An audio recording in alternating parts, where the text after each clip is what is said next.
بسم الله الرحمن الرحیم. با نام و یاد پاک خداوند متعال. در این ویدیو موضوع مورد بحث ما عبارت است از ایمان مجمل. ایمان مجمل از نامش معلوم میشه، یعنی ایمانی که به شکل اجمالی، به شکل کلی نازل شده باشه. در این ایمان فقط از نام پاک الله متعال یاد میکنیم. ایمان مجمل عبارت است از بسم الله الرحمن الرحیم.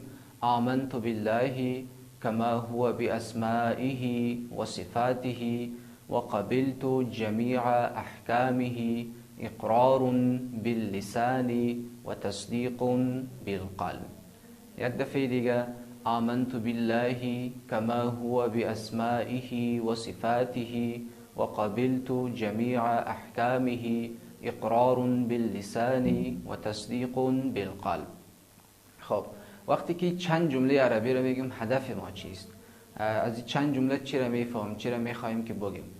ترجمهش عبارت است از آمنتو بالله، یعنی من ایمان آوردم به خداوند، به خداوندی که کما هو به اسمائه و صفاته، همونطور که خداوند از نامها و صفاتش معلوم است. و قبلتو جمیع احکامه، و ما تمام احکام و اوامر را که خداوند متعال گفته قبول دارم.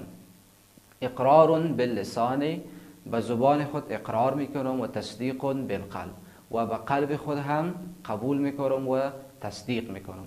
ایمان هم شرطش این است که فقط نباید در زبان باشه. ایمان اقرار به لسان و تصدیق به قلب، یعنی تنها نباید ایمان در زبان باشه و در قلب هم باید عملی شود.